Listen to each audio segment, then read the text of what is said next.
Hello students, how are you? I hope all of you are fine. Today we will learn how to write an essay on the topic of pollution. Number 1, pollution is when harmful things like smoke, chemicals and waste get into air, water or land.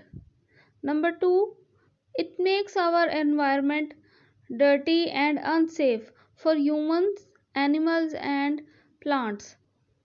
Number 3, there are different types of pollution like air pollution, water pollution, and land pollution.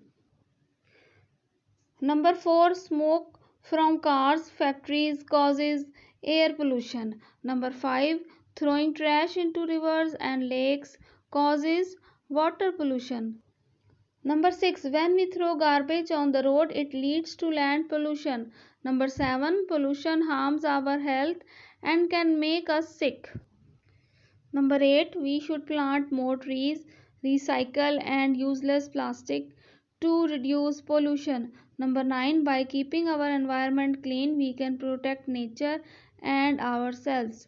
Number 10, everyone must work together to stop pollution and save the earth.